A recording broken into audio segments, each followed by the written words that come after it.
the company designed very stage agnostic and be very open-minded to the market opportunistic. So whatever opportunities we like to invest. But I personally interested in early stage projects, especially early stage science projects with cool technology, cool ideas. So I'm really excited to be here and looking forward to multiple discussion with you guys. Great, and I'm Sara Michelmore. I am not a VC. I am from McDougall Advisors. We're a strategic communications firm in Boston servicing the life science industry. We work with private and public company on communication strategy. I have a number of senior partners that work with me. We come from all different types of background. I have an investor relations focus, so focused on both public and private investors. In my background, I have an undergraduate degree in biochemistry, so I'd like to think that's what makes you a little dangerous. And I went into management consulting. I was a Wall Street analyst for about 15 years. So I've covered healthcare, mostly medtech and large cap pharma. And over the last 10 years, have done consulting and working with companies all stages.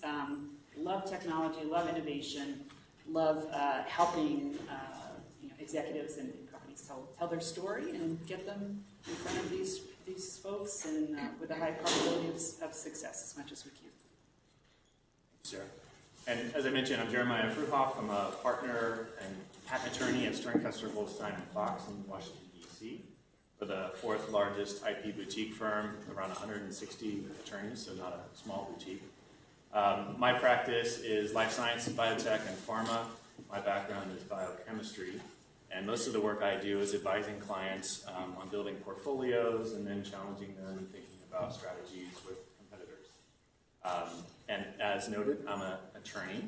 And I guess I was invited here today because attorneys like to ask a lot of questions. And they cannot plead any defenses today, so we'll just have them answer to their fullest extent capable.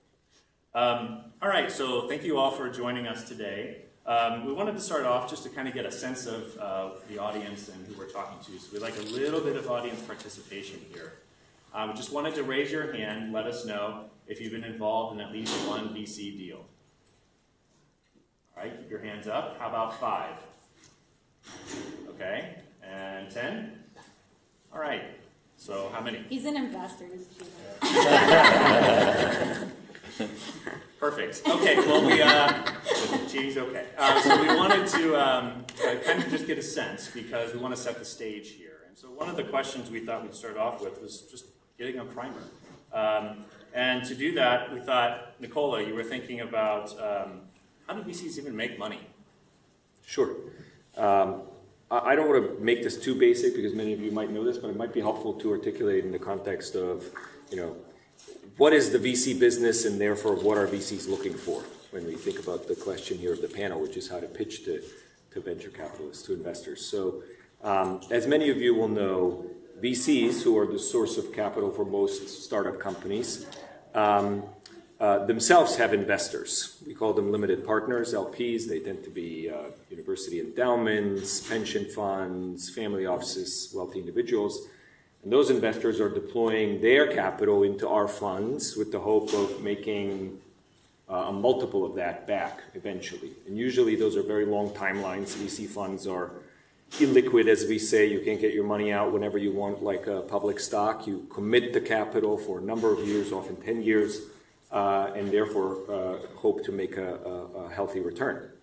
So for a VC who's deploying that capital, stewarding that capital on behalf of the investors, we need to find good investments, good companies, good teams to deploy that capital with, but we also need to have a keen eye on how do we get that money back and then some. One of my early mentors told me getting into a company, getting into a deal is easy. Getting back out of it is the hard part. So for us, when we listen to a pitch, we want to get to know you, your technology, but we're automatically thinking, okay, if I put money into this, when and how do I get it back? And how do I get back a multiple of that, meaning 3, 5, 10 times as much, given how long I've had to put the capital in there. The second thing, as you probably all know, at least in biotech investing, for sure. You don't deploy the capital all at once, right? You invest in a round, and then there's a subsequent round, and the subsequent round until you finally make the money back.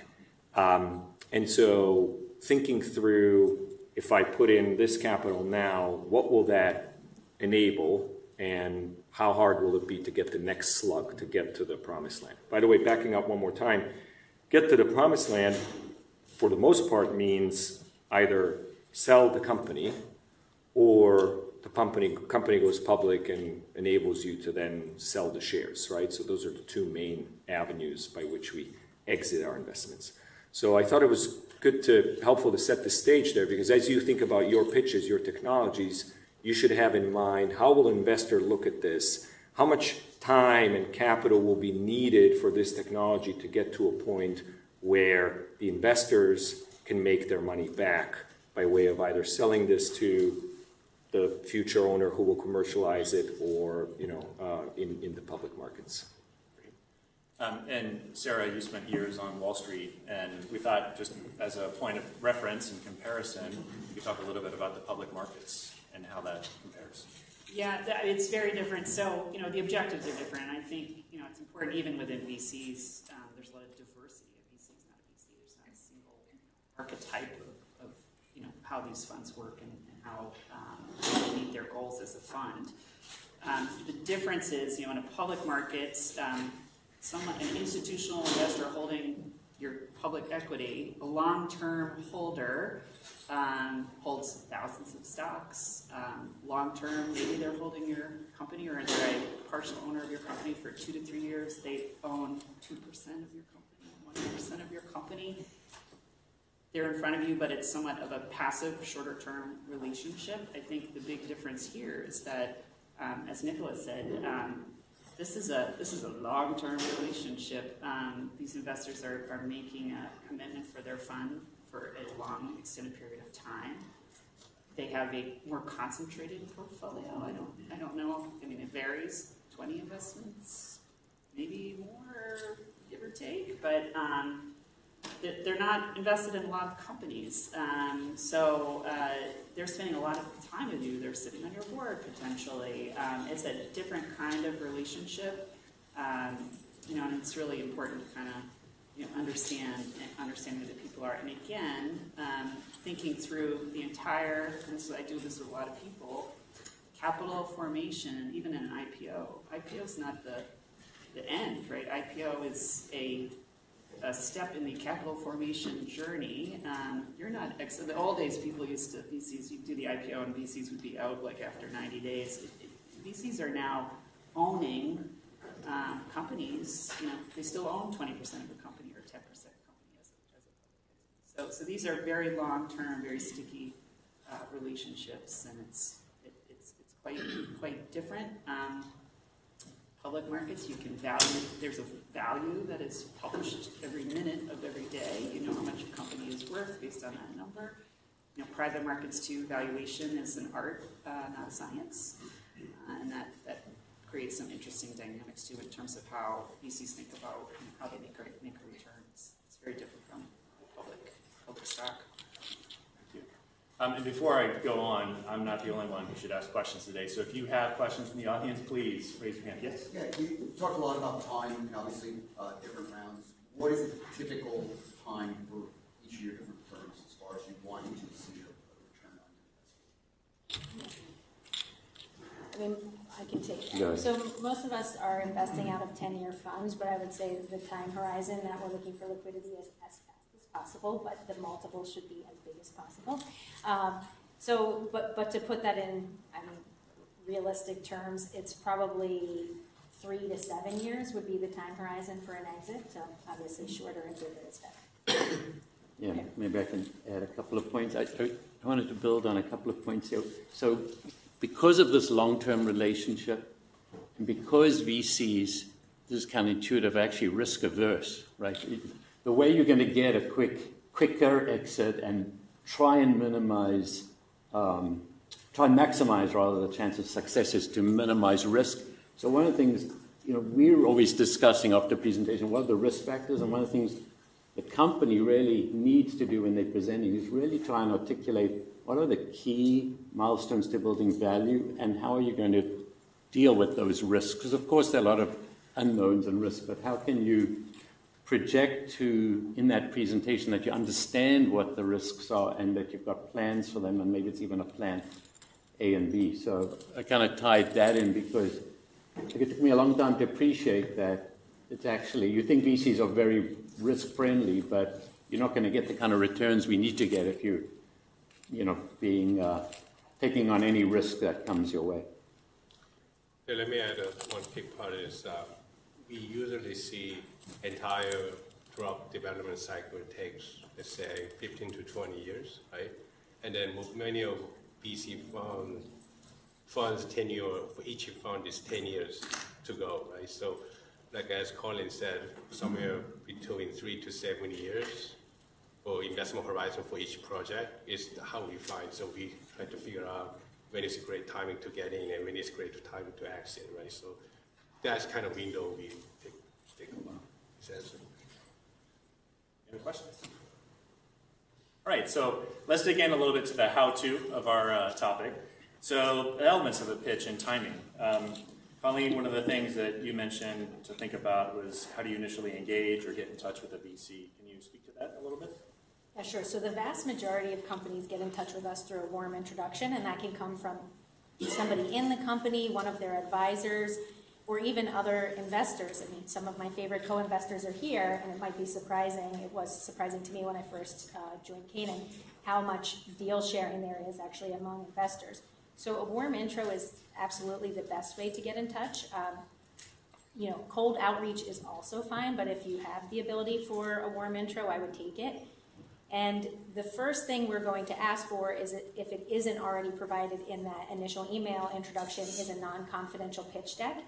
So you have to realize we cannot take a 1-hour meeting with every company that we meet or are introduced to. So the first filter for us is to review a non-confidential pitch deck. So that is absolutely your first chance to make an impression.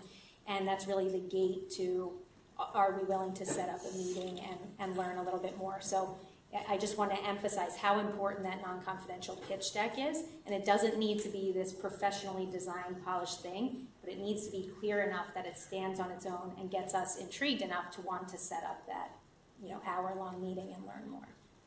And by warm introduction, you mean just a connection? Yeah, someone saying, hey, I am advising this company. I know you, Colleen, and I know this company, and I think you might be interested. I'm quite excited about what they're doing. I'd like to introduce you to the CEO.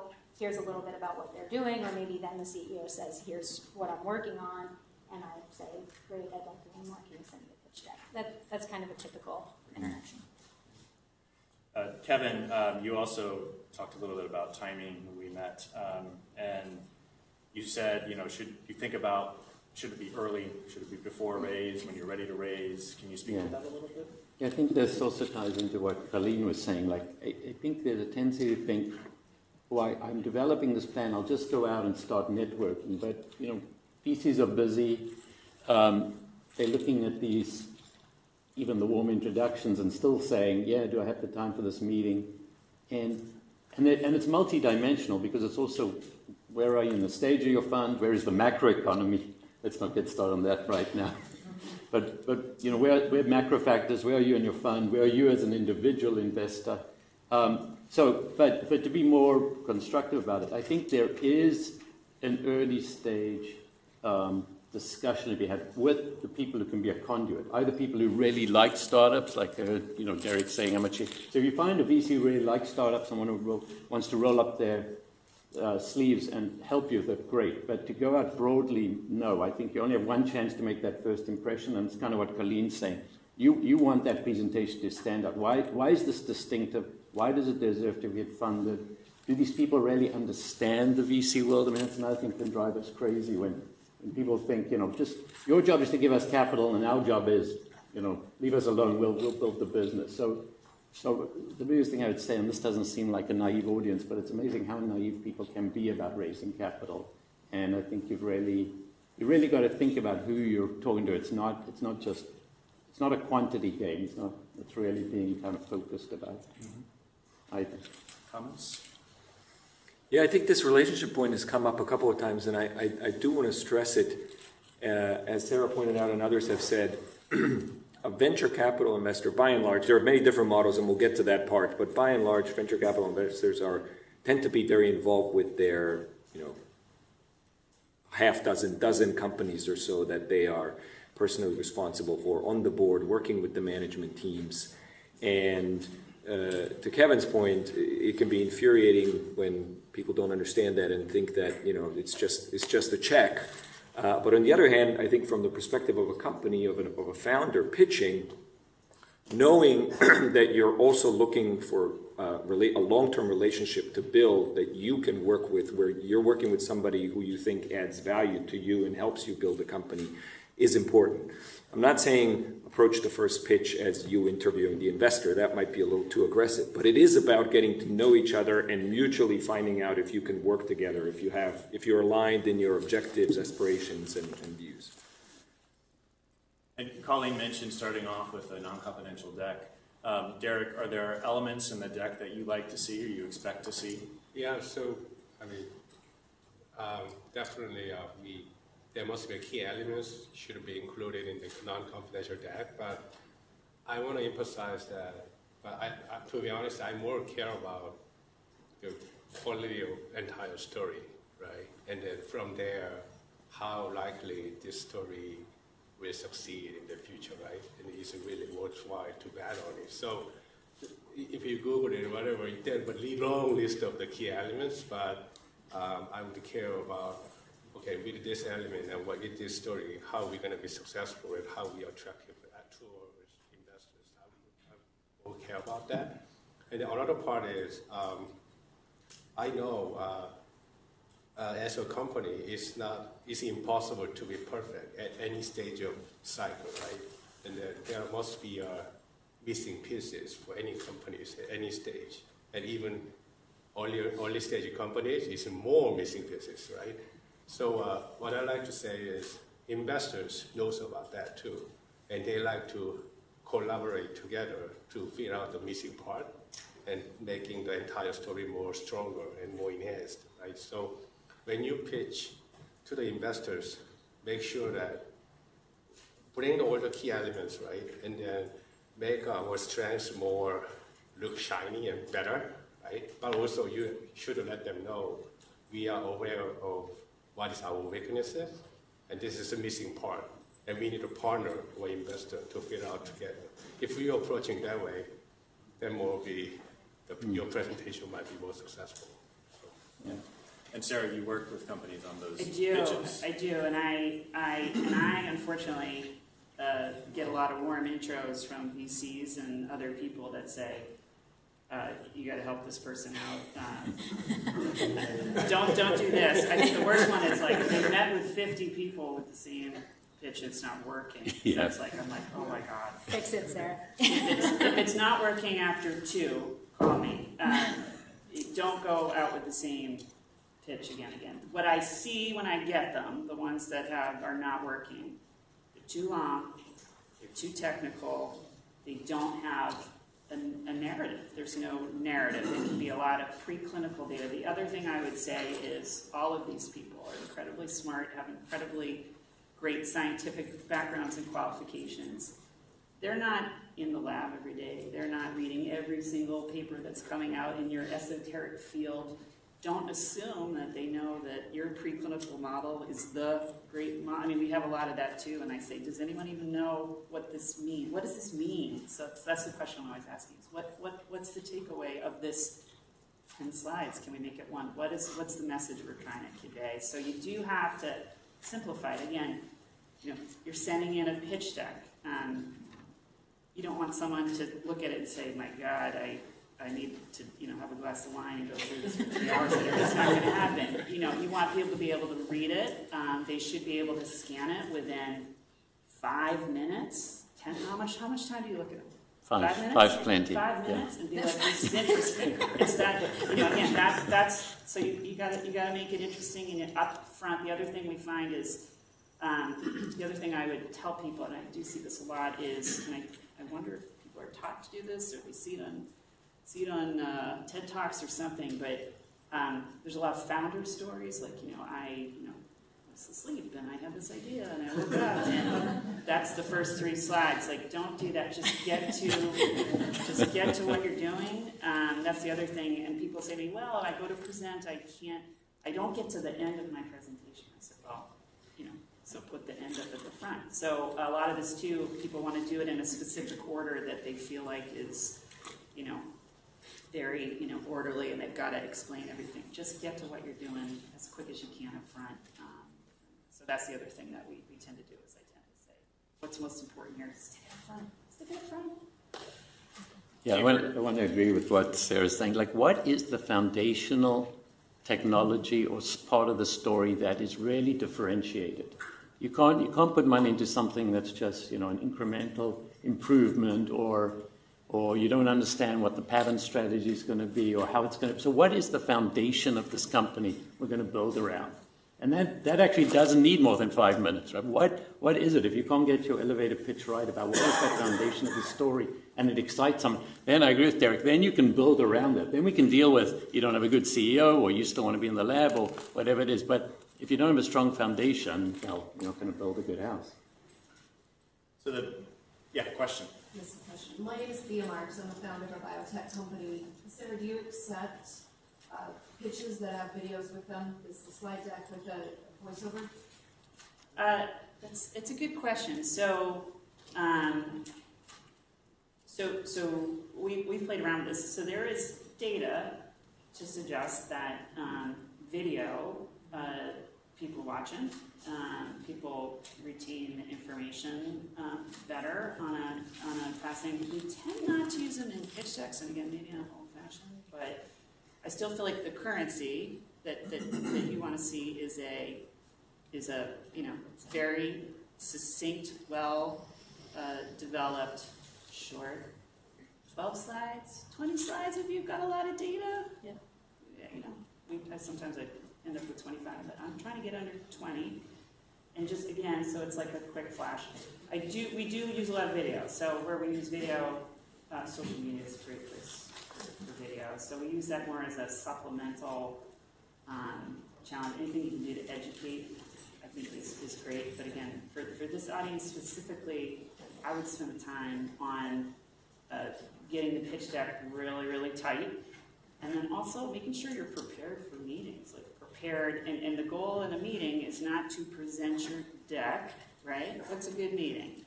Where you get, so here's the other thing. You come to me, how would you like to use this time? Like, they've come prepared. If they're taking the meeting, they've spent the time to be prepared for the meeting. How would you like to use the time? A successful meeting to me is a Q&A. It goes really, really well. And you have more questions at the end and you want another meeting. So again, really focusing on that pitch deck. If you want to do supplemental things, I think video can be useful, but maybe a little bit further down from this use case. Yeah, comment. I'm Jeremiah Freuauf with LLS Path, Leukemia and Lymphoma Society, so we co-invest in companies developing blood cancer therapeutics, both early stage as well as clinical stage. And I would encourage the entrepreneurs to really think about what your target product profile. We can't say how many companies come to us and they don't have a clue where they may fit in the treatment paradigm. And with respect to milestones and value inflection points, we see a total lack of think-through in terms of, again, with clear deliverables that get you filing an IND, let alone early clinical development, and thinking about what's your plan if you're going to take it yourself or more probably partner. So I think that encouraging people to find advisors early and work to really think that through would be helpful. Question. I have a question that you mentioned that quality of a story. So the quality of a story for VC is the pitching to VC. Is it how big is the market, or how impactful is the technology for society? What attracts more? I said quality because I don't have any numbers with any certain level of quantitative numbers in my mind. So I just how I see this story succeed, like very successful in the future. So I don't have any number in my mind. Or market should be minimum whatever market, number of patients should be whatever, minimum number, one number.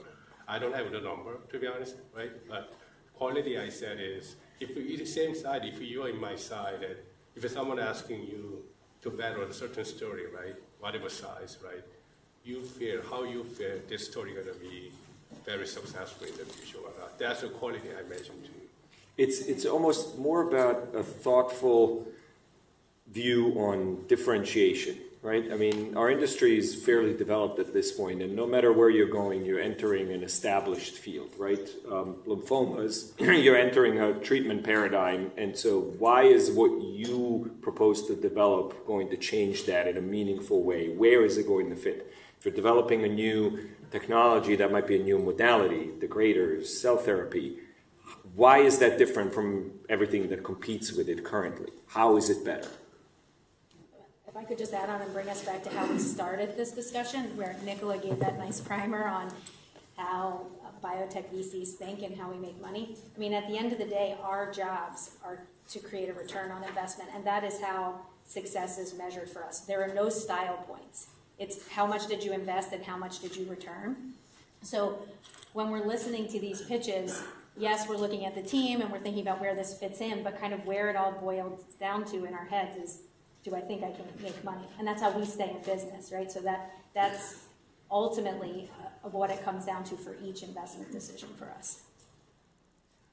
You know, one thing I always say to teams is you've got to go into it respecting capital, like what Colleen said. You can't go into thinking, the VC's just, they're lucky to be in my company or just give me a check as we're talking about it. You've got to really respect their world or our world, which I didn't fully appreciate when I first was building companies and pitching, because you're so desperate to get the money. You're like, I'll almost tell you anything to just get an investment, but that's really not constructive, and you're not putting yourself in their shoes. If you put yourself in our shoes, I should say nowadays, put yourself in our shoes, we're also pitching. We're pitching to these LPs, and they're asking us the same questions. Well, what kind of companies, and what's your track record, and how do you make money out of those companies? Yeah, Craig Woolery, co-founder of a biotech company.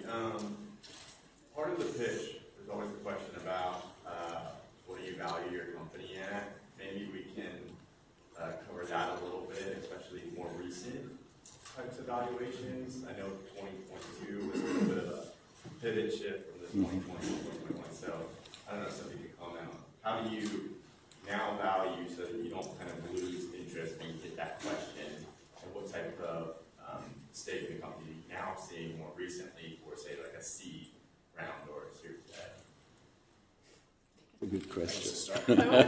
No, I was looking at that now. I'm happy to start, and then please, others should correct me. But honestly, I tend to not ask companies how they value themselves. I mean, if they're a mature company, they'll have a current valuation that's been established by the last round of investors. That's obviously important to know.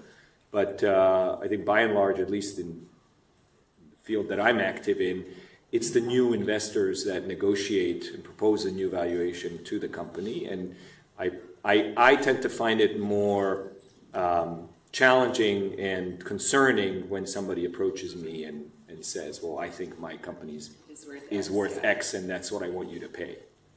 I mean, I tell people never to do that is my advice. What I do tell people to do is think about, again, your capital formation continuum. This is not go out and get money once. Like in a biotech company, you're going to need to raise money every couple of years.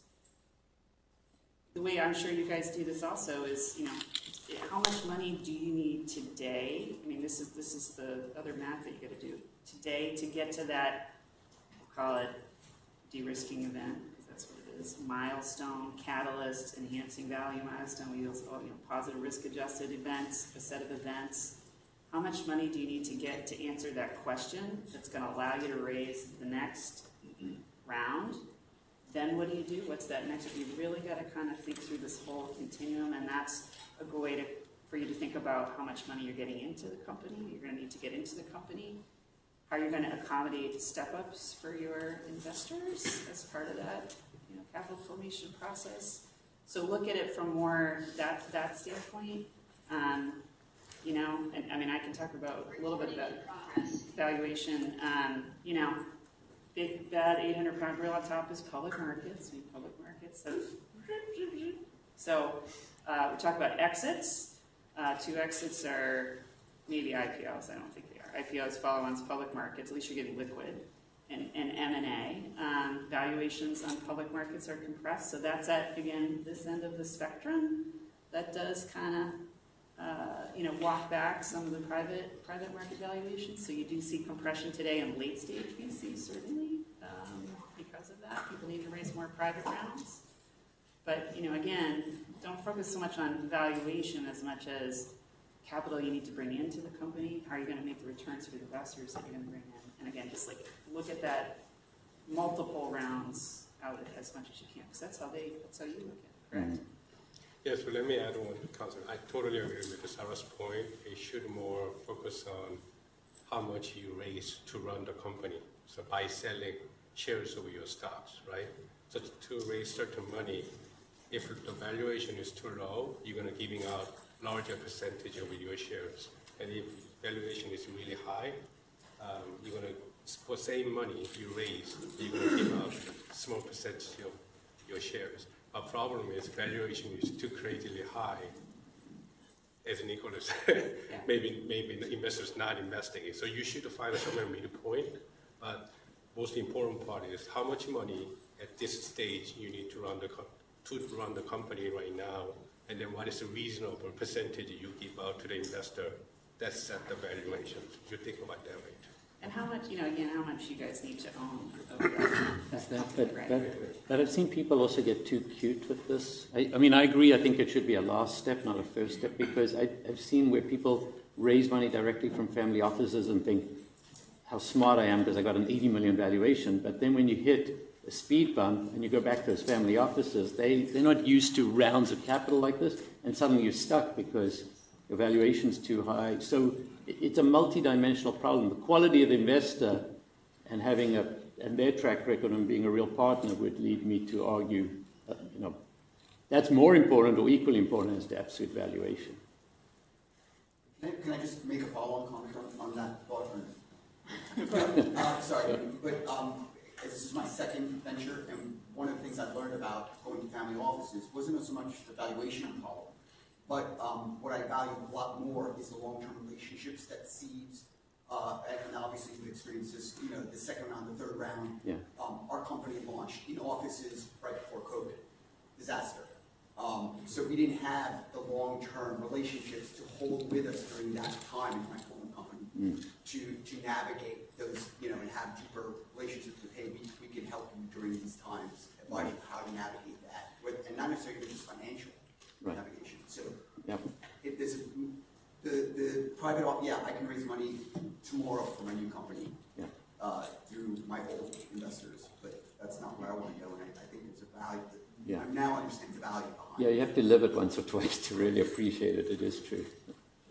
Question there. Yeah, I just wanted to kind of follow up on some comments there about in the business pitch about missing parts. A few of you have talked about that. And maybe as a entrepreneur to an investor, is there an opportunity, can you elaborate on how that might help both parties kind of create better value if there's a discussion about some of those maybe missing parts or the learning that they can both bring to the table? Let me take that one. So we try to find opportunity by attending academia conferences, right? And then we start interacting many different PIs, right?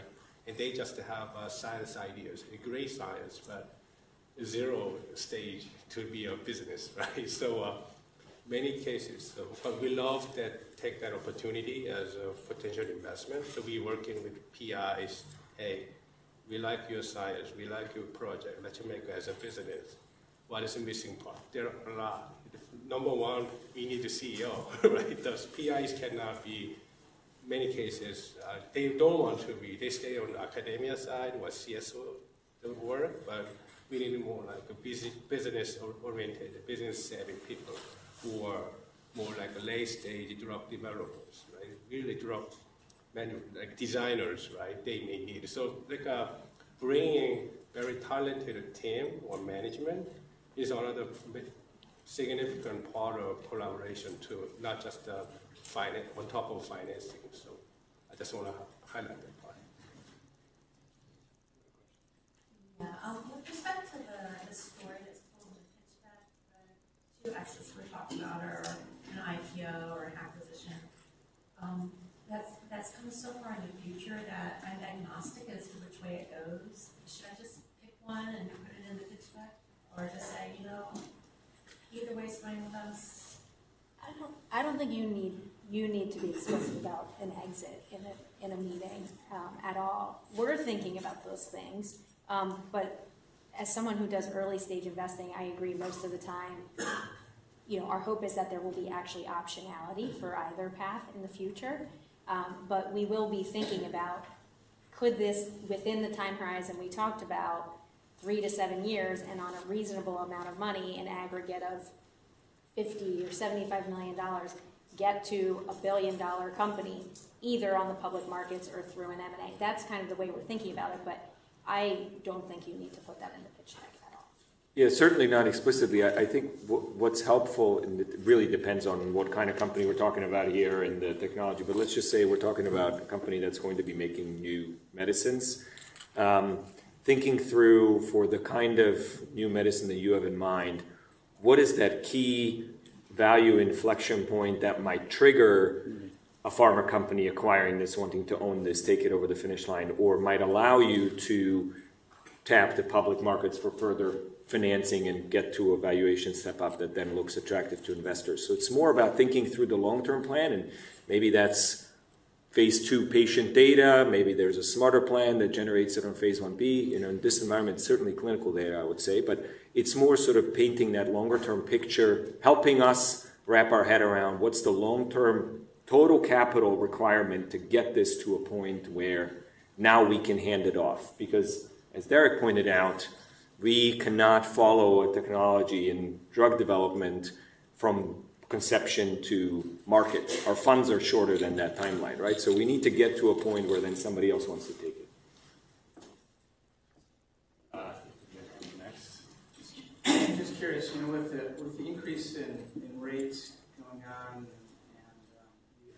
the alternatives available for investors, that may or may not be impacting your ability to get funding, but then it could impact strategy, your investment strategy, and thus the amount or timing or whatever funds that we can get. So do you think, can you address, is that happening? Is there some trickle down that's affecting us, and how should we be thinking about that, and should we be changing our strategy and things like that? I mean, I don't know. We're living this, yeah. Well, I was just going to say, we've been very fortunate to be able to fundraise, but yes, it is impacting VCs for sure, and fundraising is harder. But what I was going to say is, from my perspective, I'm going to take it in a little bit of a different direction. We keep talking about the exit paths, and those are our ways to make money, and we said there are two, IPO or M&A. If you look at the data in 2020 and 2021, about 80% of our exits were coming from IPO, and that just evaporated. So again, our job, our mandate, is to make investments, generate a return on those investments. If 80% of the exits just disappeared for us, it puts a lot of pressure on the M&As. And if you look at M&A data across time, it's actually, in our sector, very steady, even in up and down markets. So maybe it's 15 on average M&As per year. So all of these hundreds of companies are now fighting to be one of those 15 companies that get bought. And if you look at the data right now, what is the profile of the companies that are being bought? They're mostly all phase 2 or later. So if you're saying, what's the trickle-down effect? For me, as I think about being a biotech entrepreneur, listening to this conversation, the trickle-down effect is that we're all leaning a little bit later stage and a little bit risk-off right now because, again, we have a job to do, and it's a lot harder to invest in a company that's 4 years from the clinic if phase 2 data is going to be required for an M&A, and we don't see a reasonable path to a preclinical exit in either M&A or IPO path. So I think that's the trickle-down effect right now that I'm observing. Yeah. I know that didn't. Well, I think what it, so to add to that, I think what it forces companies to do, at least some of our early stage companies, is, I mean, this is trite to say, but you've got to do, more with less, and look at creative ways of kind of bridging through this period, because the period will change, but going back to, risk and our returns, it's almost simpler for a VC to say, well, I'll just wait till this market clears a bit. What's the hurry? That same company will be there in a year. So some other companies have to find ways of finding smaller amounts of capital or grants and start knocking down the risk factors that we talked about that can show, okay, look how I can make progress and be very efficient users of capital. And so as this opens up again, you're one of the companies that look above average, if you will. So it sort of translates into we should shorten our timelines a little bit and not have that 2-year plan. Maybe we need a 1-year plan for now to get through this. We'll do a 2-year. I mean, we always have a 1-year, 2-year, 10-year plan, but maybe we ought to be smaller. Yeah, a little bit of that, and a little bit of companies like to say, well, we've got this one lead program, but we can also do these other 2. But you've just got to show progress with the lead. You skinny it down to how can you show progress with the lead program? Because showing a breadth of progress doesn't help. You've got to show kind of progress of the lead asset. I think making sure you use your capital, I mean, to follow on what Kevin said, making sure you use your capital to get to a really meaningful milestone. And so it's not necessarily shortening the timelines, but for me, it's you're stretching that cash to make sure you don't need to raise before you've hit a meaningful inflection point that's going to enable you. Last question. So this is consistent. We're not going to find Kevin's versus somebody else's. This is you can ask. Derek's it's the left-hand really side. Risky, all early stage. Yeah, Derek maybe sounds a little different. I was concerned about risk point. So I cannot say that, but so one trend I see these days for early stage developers, right? I just want to say they're really pouring capital on most of leading companies in this space. That's what I see these days, right? So you may see that the entire number of Series A financing deals is very low, but once in a while, we see one single company, they raise 100 million Series A financing with multiple big funds, right? So that's my takeaway from that is we still like to do early stage.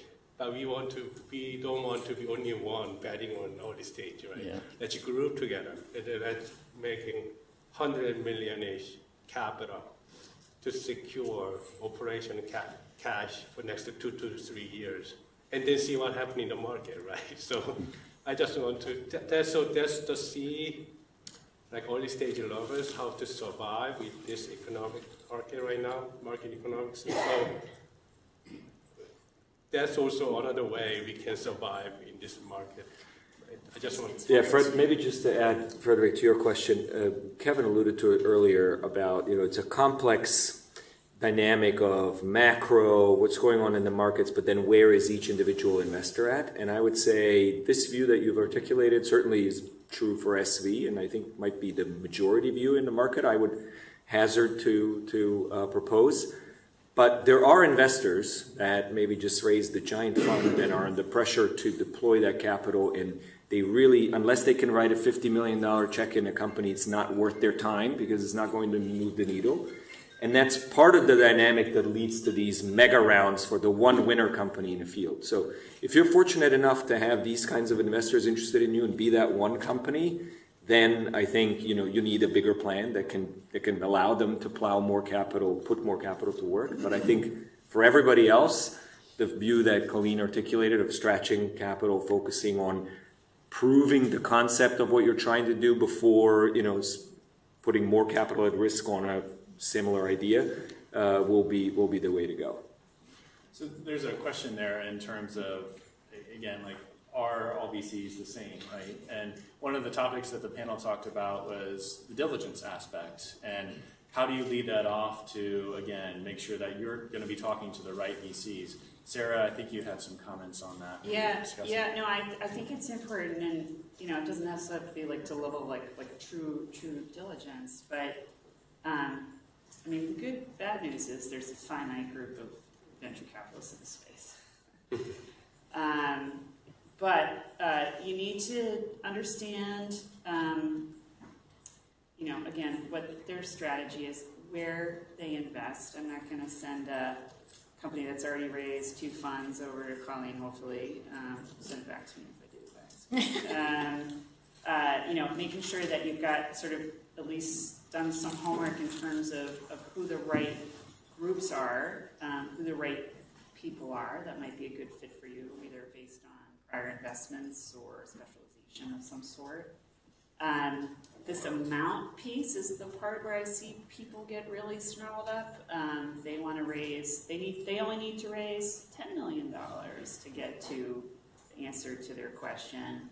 And they go after a lot of bigger funds who literally structurally cannot write checks that are smaller than 25% or cannot own less than X% of the company for fund structure reasons. Just making sure you have some familiarity with that. Look at who else is in their portfolio. A lot of this is publicly available. Put it up on their website. You can search press releases.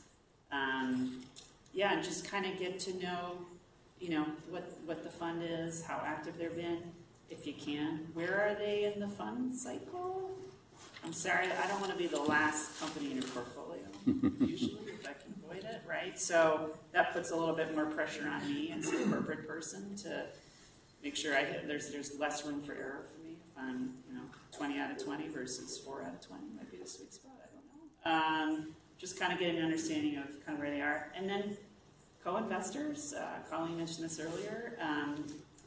Who do they co-invest with? You got to come up with a syndicate, ideally, or at least know that they have, in subsequent rounds, have good connections and people that they like to work with. And you'll see a lot of people co-investing with similar type of funds. Again, similar philosophy, similar stage, similar goals for the funds. So just, kind of do some homework and make sure you have a good lay of the land. The other thing, just to kind of follow up, the hard thing that we've talked about is this whole idea of exit.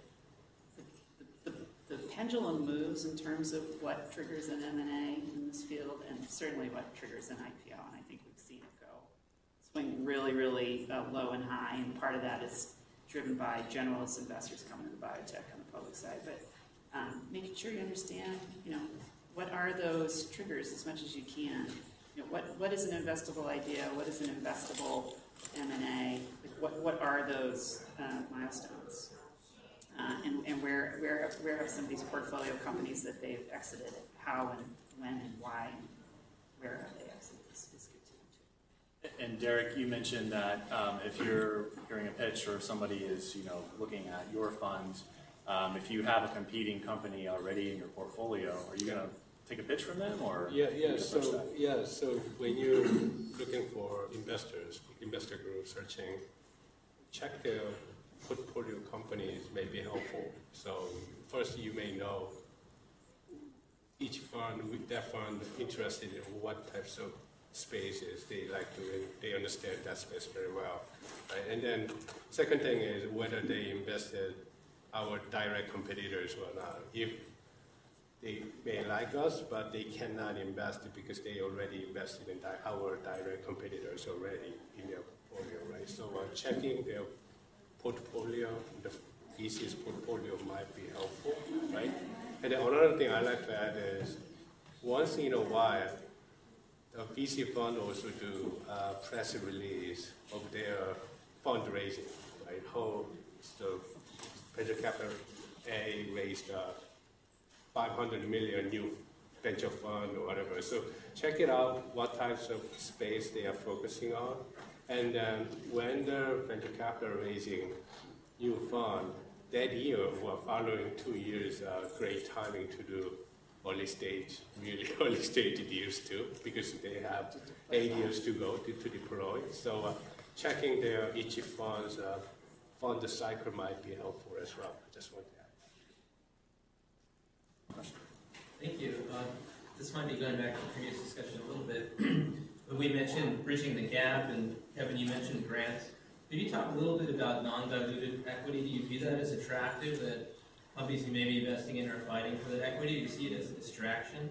Or is it a kind of a leveraging aspect, or do you think it might be drawing people towards milestones that you don't find valuable? I think to me, it's two different things. I think it shows, an ability to weave your way through a tough period and find some non-dilutive capital like that, or, the gentleman from the Lymphoma Society or ACS as a fund. So there are certain type of funds or foundations that maybe have a mission that's slightly different to just return on equity. But that's different than I wouldn't call that a milestone. The way that capital gets deployed is what's critical, not the capital in of itself. But it's really showing, I think a lot of the conversation what I had to it is, it's kind of a judge of, is this a team that can adapt, that can pivot, that actually on the acquisition side, I'd say too, is this a team that's talked to people in business development, has met people who've done deals before, so that they at least can talk, reasonably knowledgeably about, oh yeah, pharma needs phase 2 data before they do, or here's another acquisition in our space. So all of that builds a mosaic of kind of what Colleen is saying, a confidence that you look at it for 5 minutes and say, wow, this is an interesting technology. Wow, they brought so-and-so on their board. So there are things you can do during this period rather than just being frozen and saying, oh, I've been to use Sarah's comment, been to 50 VCs and all I got was some free consulting help.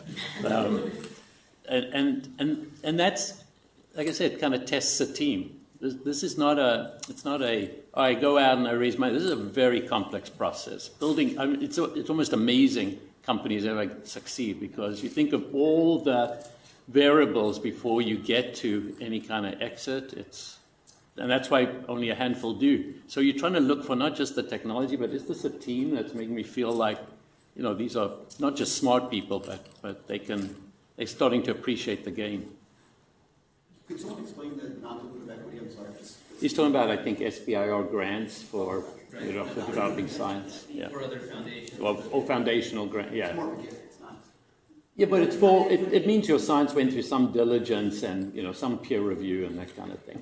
But then I was also linking that to kind of these foundations like ACS that have set up funds that maybe are a little more on the risk tolerance side. I mean, they're still doing diligence, but anyway, as a bridge.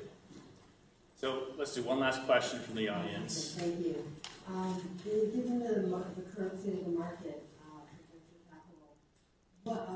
venture capital, are any VC funds willing to do convertible notes? And also, forgive me, I walked in a little bit late if you've already covered this, but what percentage are VC firms typically taking in early rounds? So I can start. You guys are looking this way now. So I would say the market has not changed our willingness to do convertible notes. We use them in certain situations, often as a vehicle to get a company started. We do some company creation, and sometimes as a bridge for our existing portfolio companies. So we have reasons that convertible notes make sense, and I think those haven't changed for us. And so we are willing to do those again in those specific circumstances. Your other question was how much we own. So our model is to be a lead investor and have a significant ownership stake, and that's usually in the first round that we participate in, we look for 20% or more. 20% or more. Thank you. All right, well, I think we've reached the top of the hour. We're nearly there. So we need to wrap up. I want to thank the panelists for their wonderful contributions.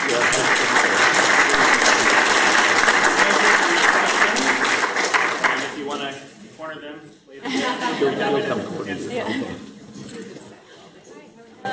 be on the panel. How are you? Good, Alison. How are you? Good. Nice to see you. Thanks. Nice to see you. I didn't recognize you at your tennis match. I know. Yeah. How you doing? It was nice to